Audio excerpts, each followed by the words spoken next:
This podcast is made possible through donations from listeners like you and our partners at Tallman Equipment, where they pride themselves on equipping their customers with the tools they need to get the job done right. They are dedicated to set the standard for quality, convenience, and reliability. At Tallman, your opinion is important to them. Rate and review any product or tool you've used on their new website at tallmanequipment.com. Line 11 Clothing Company, making apparel for our first responders with a positive message to patriots that you can be proud of. A proceed of the cost goes to helping our foundation ignite the fire for father engagement. Give them a follow at Line 11 Clothing on Instagram. And last but not least, Monzingo Knives. Each knife is created with craftsmanship that only a tradesman could provide. Find them on Instagram at Monzingo Knives and get your American-made Monzingo knife today.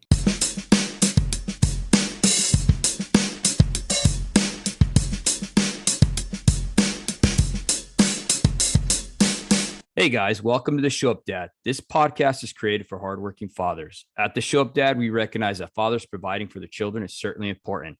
But when men truly understand their unique role and gain the knowledge and skills to be great fathers, they can transform and impact future generations. Today's guest is Brady Hansen. He specializes in the knowledge of electrical systems, safety training classes, and personal protective equipment through the line industry.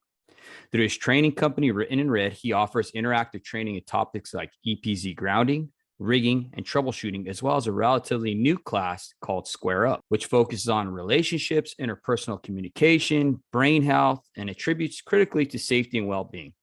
He was born and raised in South Dakota and now lives and works near Coeur, Idaho with his wife, Teri. Together, they have 5 children in their blended family. While he loves being a lineman, he describes his most important title as dad and husband. As well, his new title, grandpa. Congratulations, brother. Thank you. He earned that title just before Christmas last year with his first grandbaby was born. Welcome to our show, brother. If you don't mind, I'd like for you to just come on here and tell us about your childhood, if you don't mind, brother. Yeah, not a problem. So I grew up in a really small town in western South Dakota. And it was a very small town, rural lifestyle. Played a lot of high school sports and got involved with a lot of various activities. Was a proud member of an organization called FFA, Future Farmers of America.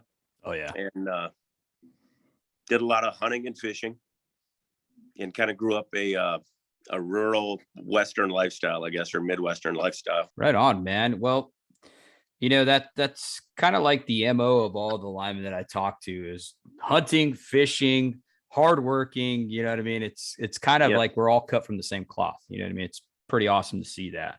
With that being said, brother, what can you tell us about your father, if you don't mind me asking? So my biological father left when I was very young. Mm-hmm.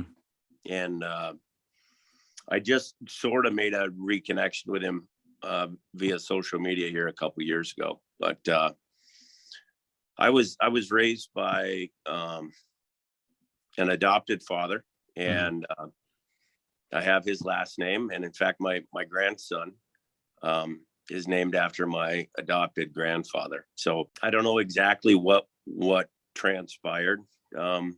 Why my dad left, but it did leave a indelible scar upon my identity to some extent. I don't think that is the best outcome for a child or the best outcome for a father, either one. So I've always called my adopted father my dad and refer to him as my dad. And to me, in the grand scheme of things, he really is. So I just want to commend your stepfather too, as well. I mean, that's a big role to fill, brother, coming in to take over someone else's responsibility for lack of better words. You know what I mean? That takes a big man. You know what I mean? And completely. The world needs mentors like that for sure.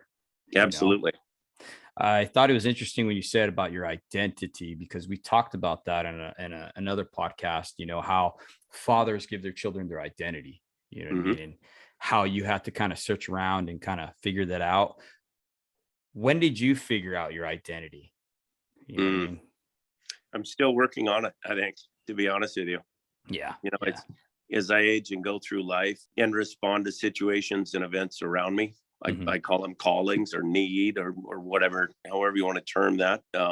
You know, for the longest time, I considered myself to be an apprentice and then a journeyman, and then at various times a foreman, and then an instructor, and now a small business owner. So that part of my identity has kind of been changing. My identity as a father hasn't changed from the day my sons were born, though. And now my identity as grandfather will persist as long as I'm on this earth. I'm glad to see that your feelings didn't dictate your behavior. You know, you didn't take your mood with you. You know, you could have had that victim mentality and been like, hey man, my dad wasn't around, so screw it, I'm not going to be around, yada yada. You know what I mean? And you use that to make yourself better. You didn't let it hold you back. And that's awesome, Brady. I appreciate that. I wish more fathers would be doing that, you know, to be quite honest. So let's talk about your stepfather, right? How did he interact with your mother? I mean, what did you see from that? What did you learn, and how to treat your wife and stuff like that? You know, that's a big factor. You know, a lot of times with a great deal of respect and I guess grace would be a very, very good term to apply to that relationship. You know, my parents, like all marriages, did have conflict.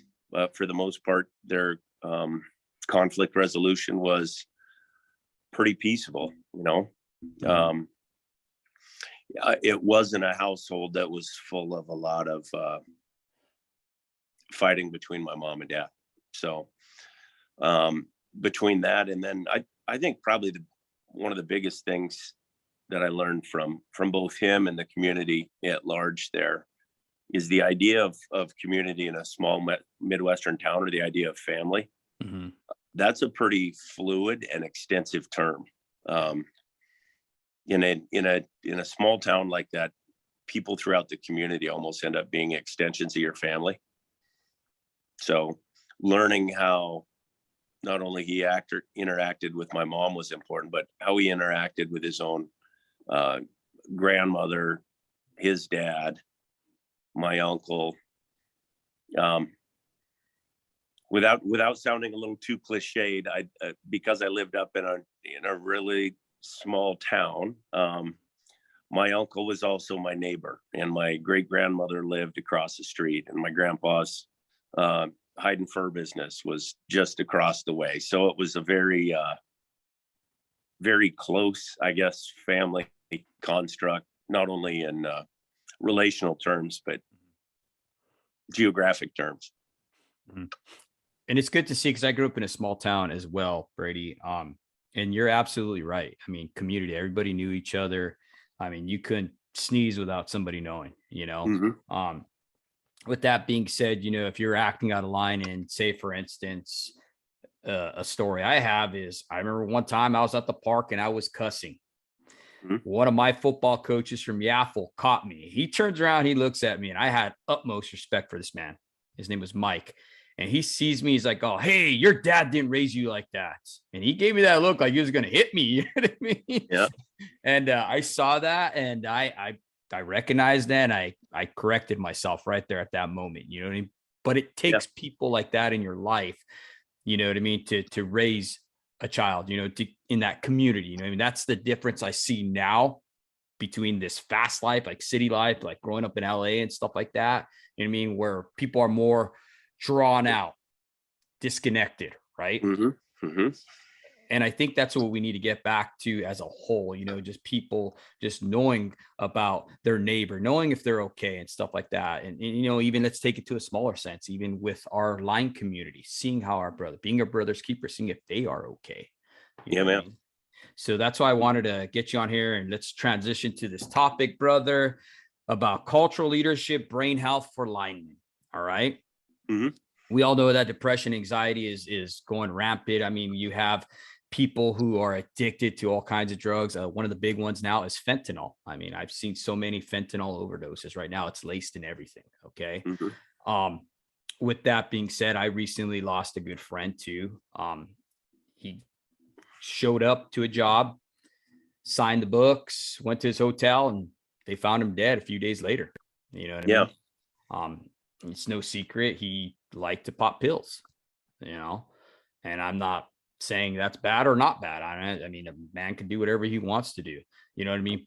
But what I'm getting at is the mental aspect of that. Okay. If you're in so much pain that you need to numb yourself, that's trauma. And that's what we want to talk about today. You know what I mean? What are your beliefs on that, Brady? And how do you mitigate that?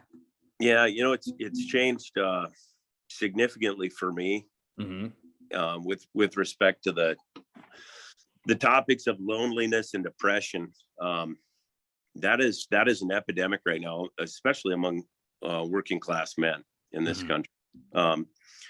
In light of the suicide issue, I also lost a lineman brother who committed suicide. And so my perspective on it has changed a lot, especially given the fact that we spend long hours away from home at times, in close proximity to one another.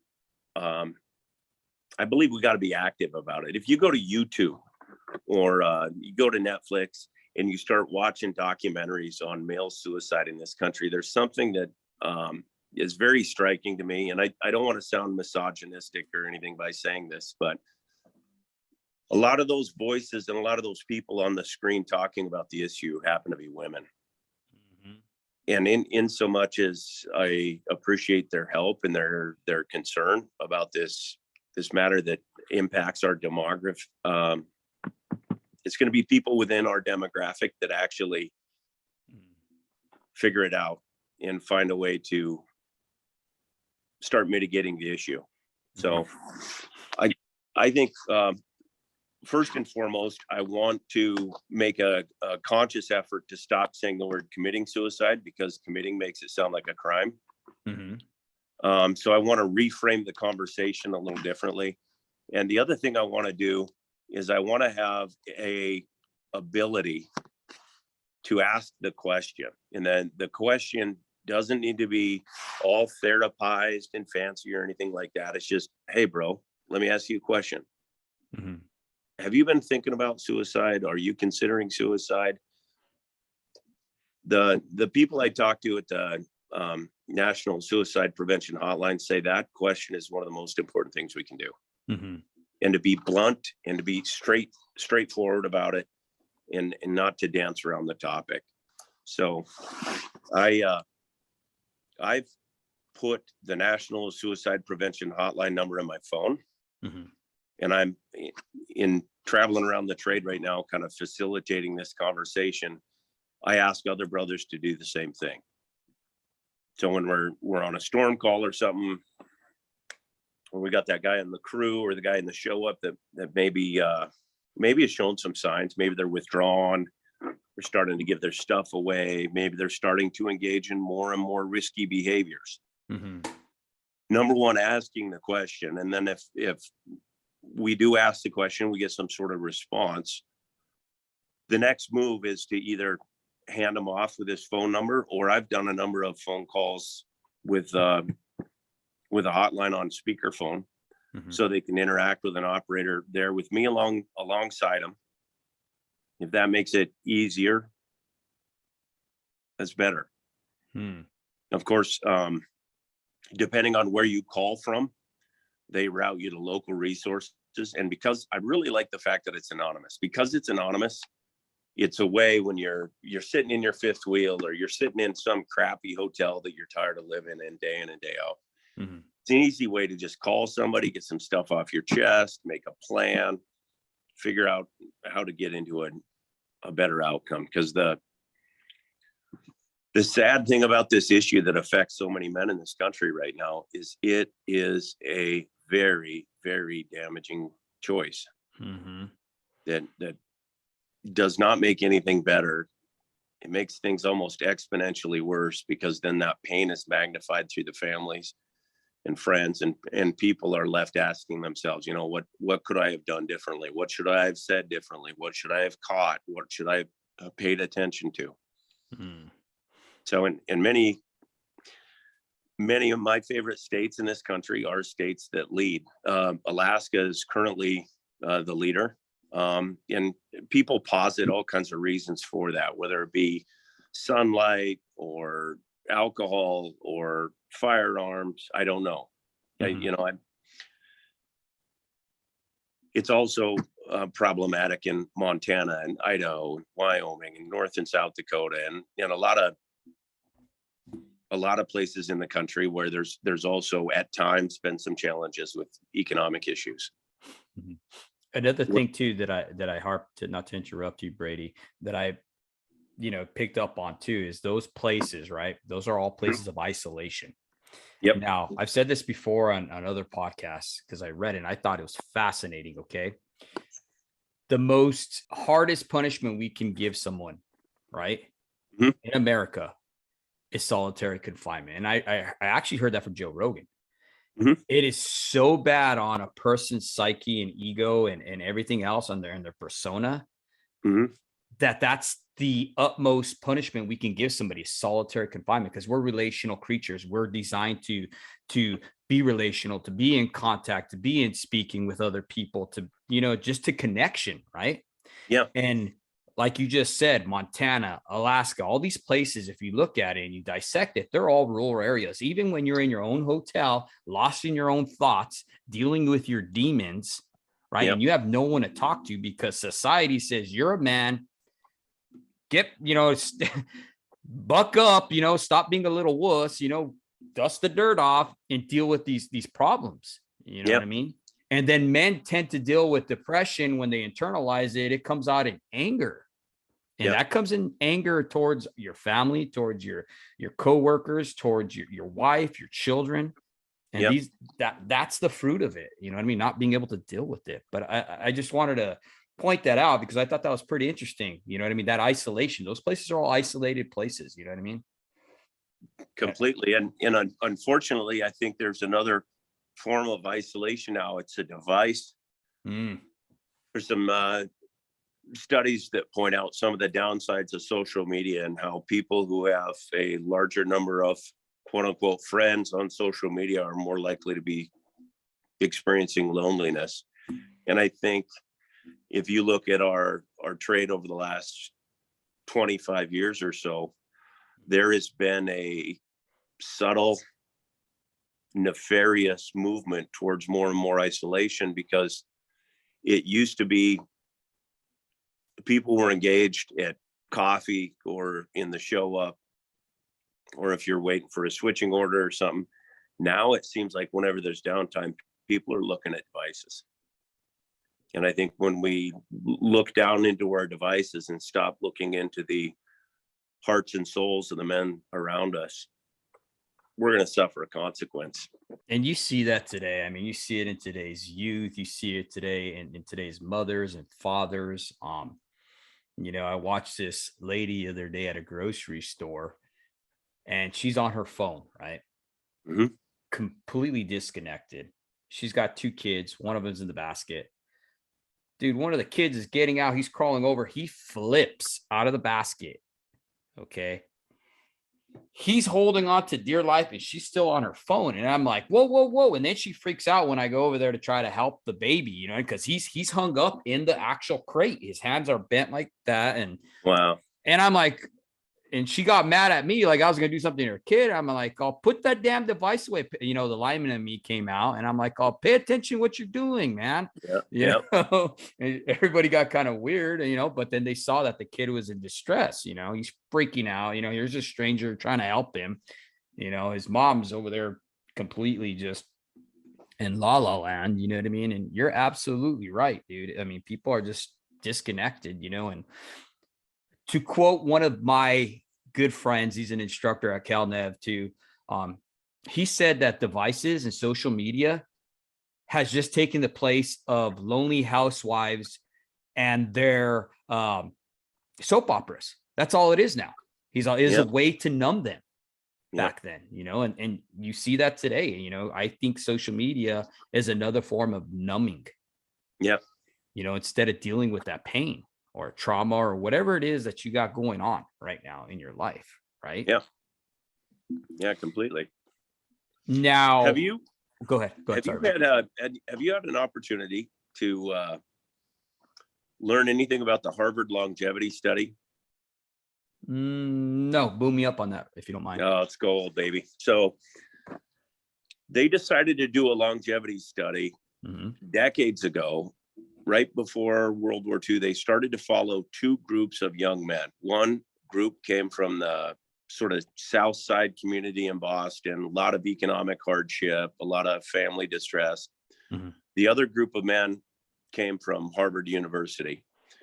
And so they started to follow these people, and they studied them very, very in depth. So they interviewed family members, they tracked their careers, they got information from their doctors and their medical status as they went through life.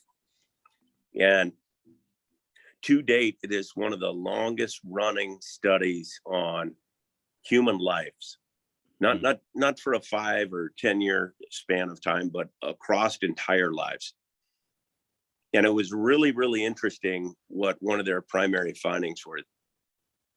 One of their primary findings was the fact that it was the number and quality of relationships in a man's life that had the biggest outcome of how long they lived, how happy they were in old age, and even how they processed pain.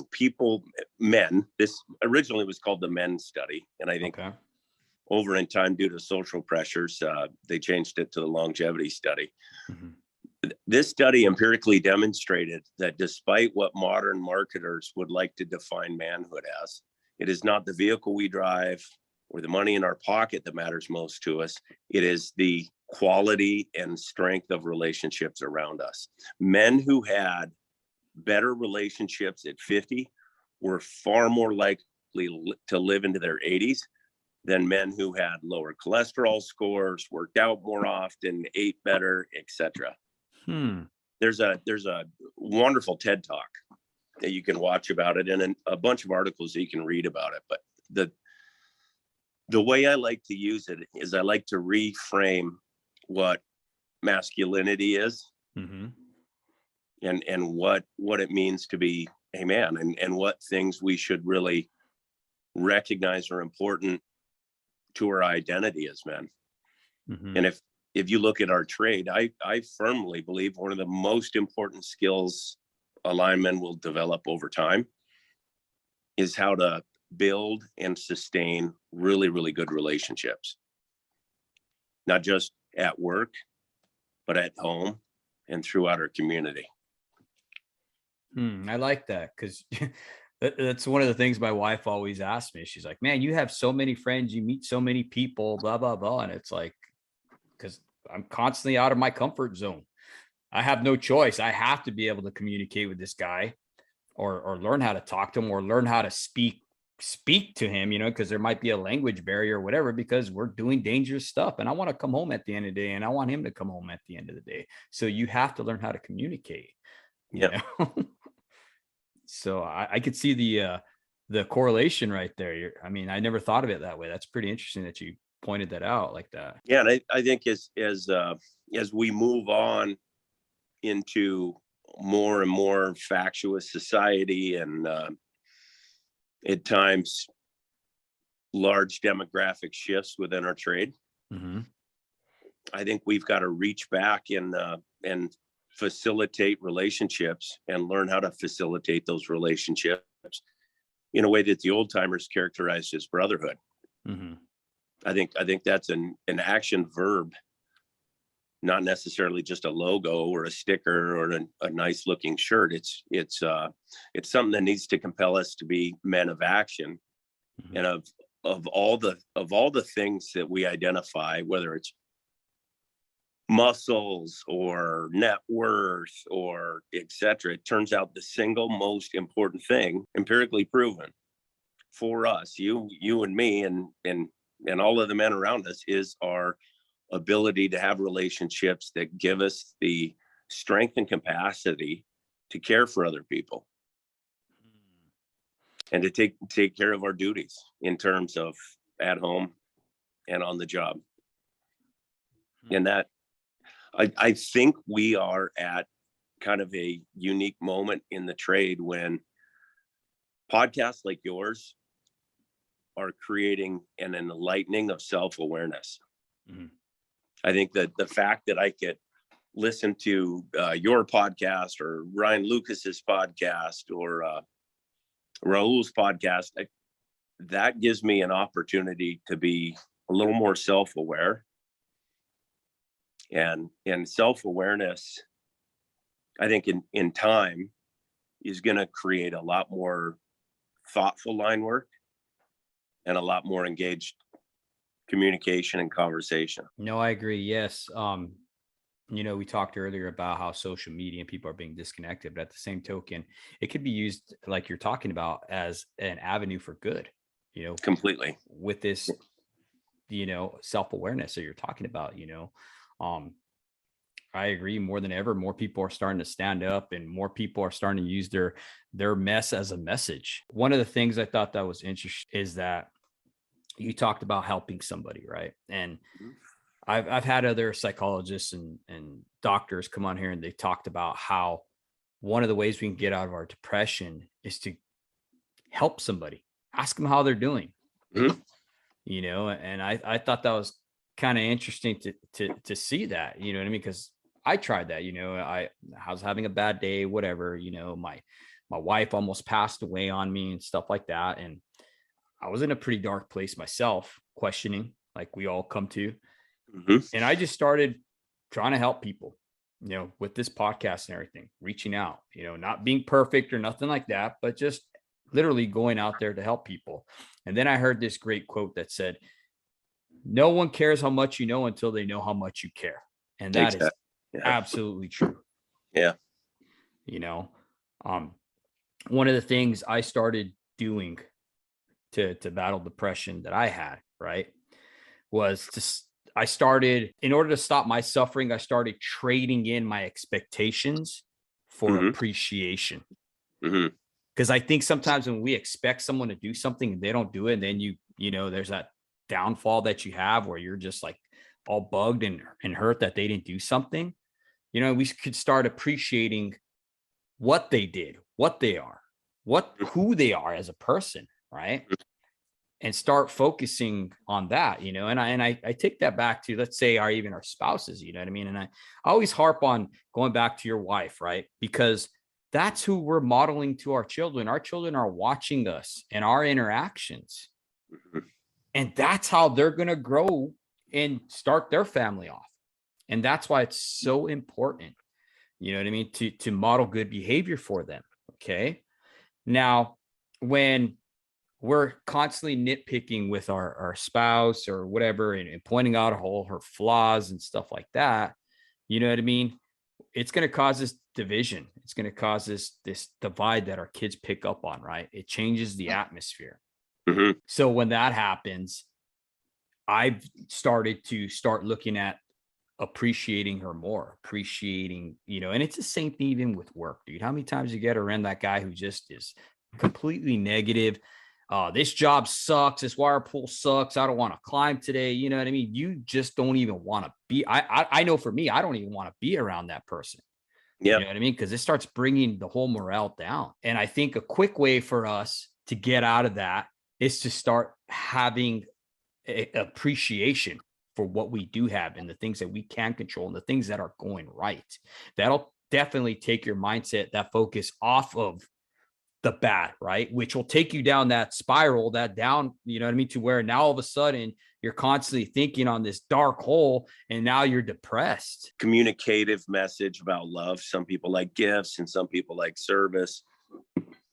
In my marriage with my wife, appreciation and honestly, a lot of it is respect for what she brings to our marriage and what she does for our family.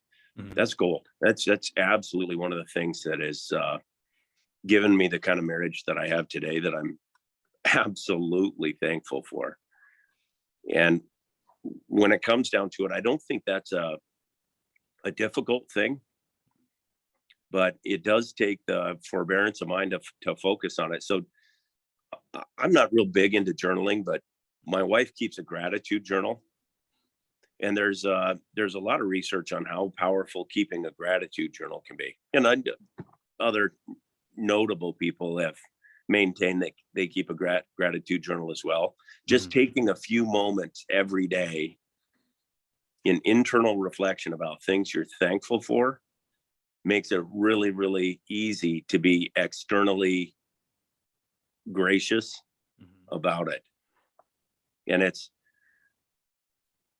not any secret psychological trick or anything. When you're positive with people and you hold them in a positive regard, you're much more likely to have a positive relationship and much better communications.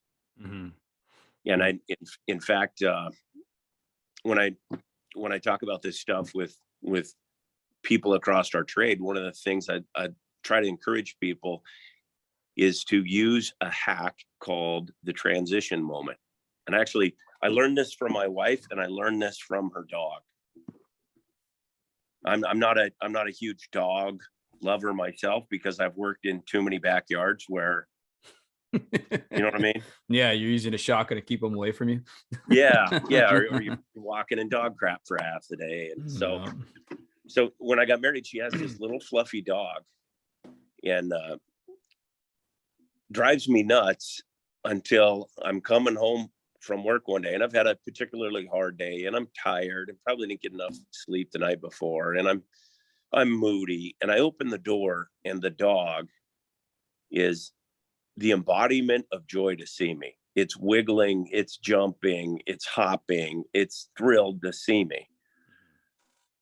We call these animals dog's best friend, because when we enter into their proximity or we leave their proximity, they pull no punches about expressing how much they care to see us. They're happy to see us. They're happy to be around us. And I think if I look back at some of the difficulties I've had in married life, that was one of the things I screw up. I get up in the morning, I'm crabby, I'm rushing, I got to get to the show up because I'm not going to be late.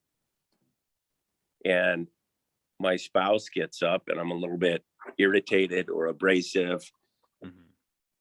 Well, then when I go to work all day, when I get ready to return home that evening or maybe the next day, depending on how long that work shift is, by having a negative transition as I left that relational moment, now I come back and I've already got 2 strikes against me. But if I could pause for a moment and check myself before I wreck myself, before I left the door, I would say something kind, appreciative, happy, an expression of love. And I would allow her to ruminate on that sentiment all day long, instead of the sentiment of bark, bark, bark, bark. No, that's really good. I like that, because that's part of being intentional, you know. Yeah.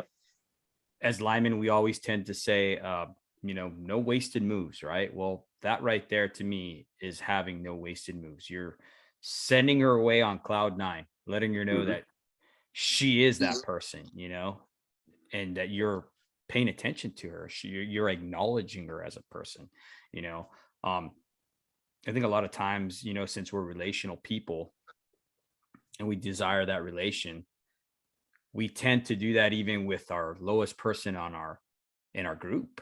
You know what I mean? In our crew, as with our flaggers, with our groundmen, we don't even acknowledge they exist. I don't know how many times I've been around linemen or they just were like, you know what? These guys don't even count. I show up, I get in the bucket, I do my work, I get, do whatever needs to be done and go back into the truck. You guys pick up all that crap. You know what I mean? I don't know if that's an ego thing or whatever. That was something taught, you know what I mean? Yeah. And these guys are left to pick up all this stuff, right? And then they don't even acknowledge them as human beings, And I think that acknowledgement, when you say, hey, man, good job. Hey, thank you. Thank you for getting those riggers. You know what I mean? Thank you, dude, for whatever, flagging and keeping me safe and, watching my knuckle while I'm right up against the street, you know what I mean? Or whatever, you know what I mean? Yeah. Just these little things that we can do to let people know that, hey, man, thank you.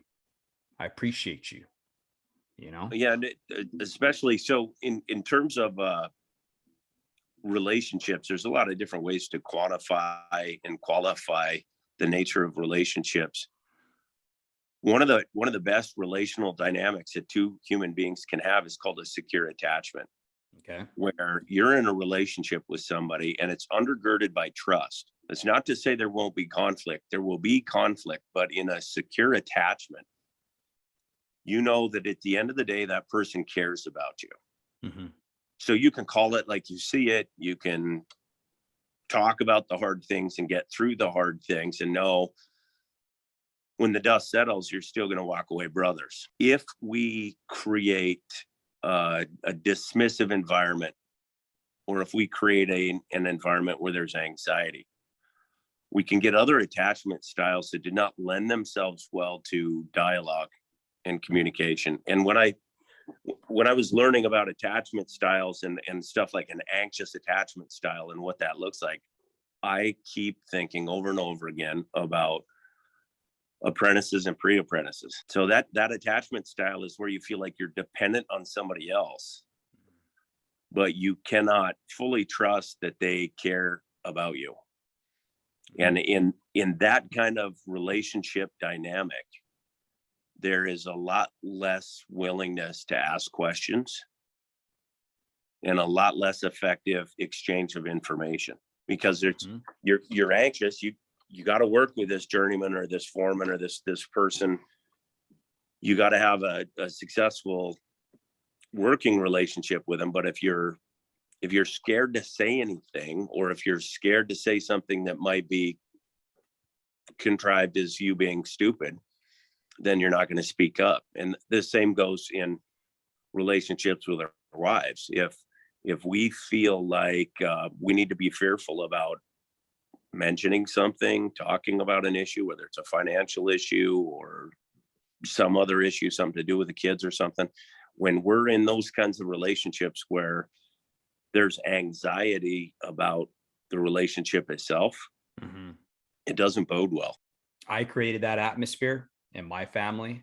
My wife, she described it as walking on eggshells. So when I would come home from being out of state or whatever, working, when I would come home, instead of me coming home feeling, once again, having this idea that I had been gone, I'm going to come home, the kids are going to be running up to me, being all excited to see me and everything. I'm going to be celebrated, right? Yeah. Well, that didn't happen. So that was a complete letdown.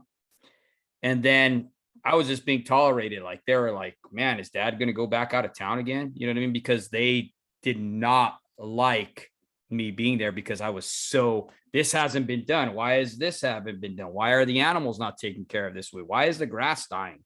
You know what I mean? All these different things that we go through, when we get home, because when we're gone like that, we put all these responsibilities on our wives, right? Yeah. For me, I had 300 chickens, 5 dogs, 3 cats, 3 kids, property, an orchard, you know what I mean? Fruit trees, everything needed to be taken care of. And I left that to my wife. Yeah. And I expected her to take care of that stuff for me. And then when I got home and it wasn't taken care of to my expectation, once again, we're talking about those expectations that we have, right? Then it was a letdown to me. And then I started nitpicking. And then it went from instead of pointing out her positives and what she had done right, it went to pointing out the negatives. And I had a talk to her yesterday, and that was one of the biggest gripes that she had, when we were self-reflecting as a couple, is, man, you have a tendency, how did she put it? Let me see. She put it in a way that perfectionism, right? Because I grew up in a perfectionist household, okay, where we had to be perfect, otherwise we're going to get beat.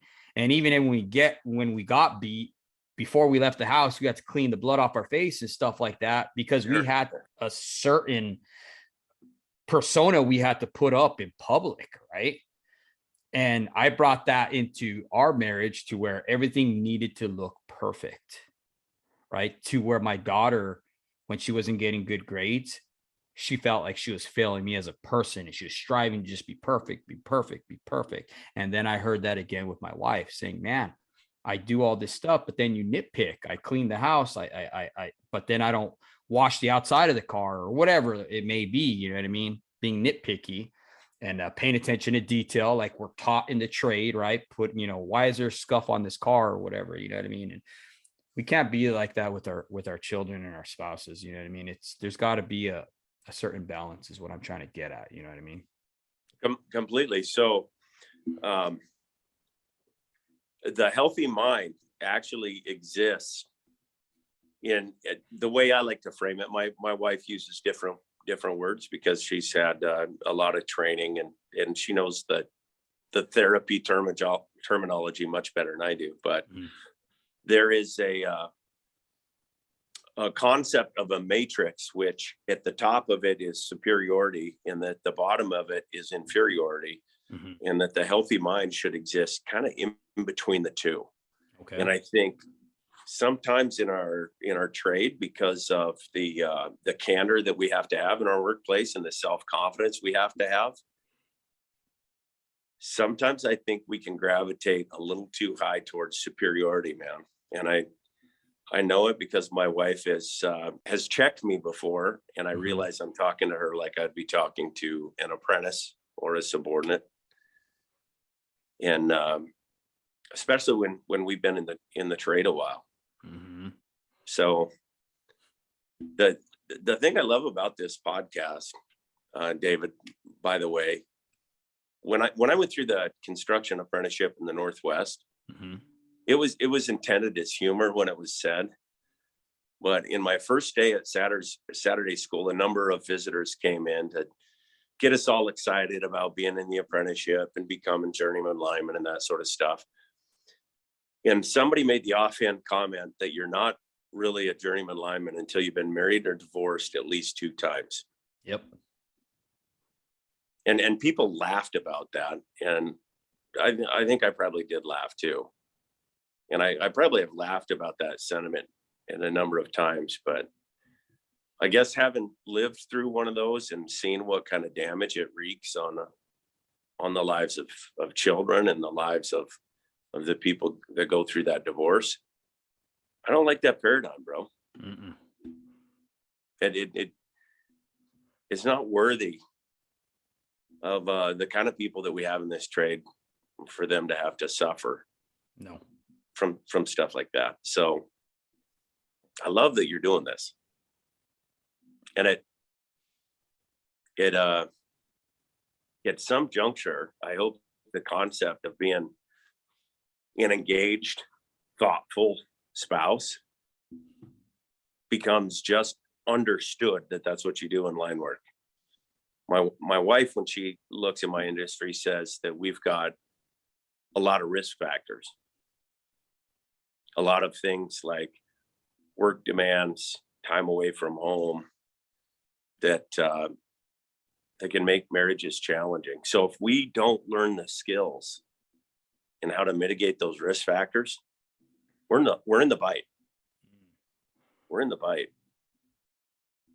And you're the humility aspect of that you're talking to right now. To me, that's like a blanket. Because the hot phase is my ego or myself or my selfish desires, and putting a blanket over that to keep somebody from getting into the mad. That's huge. I appreciate especially that. Given the fact that because there was I had some components of my upbringing that are similar to the way you described yours. And I think it was normalized among that generation of men in that place and time for discipline to be meted out in that way. And I got to be honest with you, there's been times with my teenage sons, I've wanted to grab them by the scruff of the neck. It's not beneficial.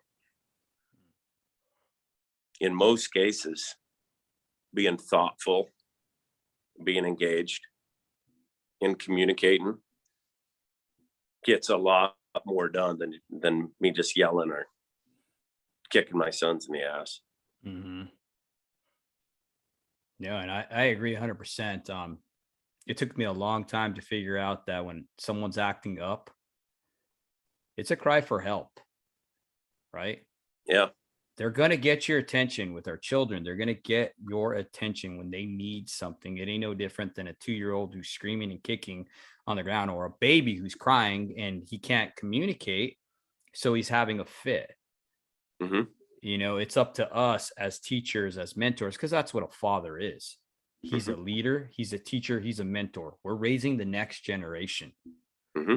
And when we fail to recognize that, and we go into this defensive posture, or we're upset because we don't even know how to decipher what's going on, Mm-hmm.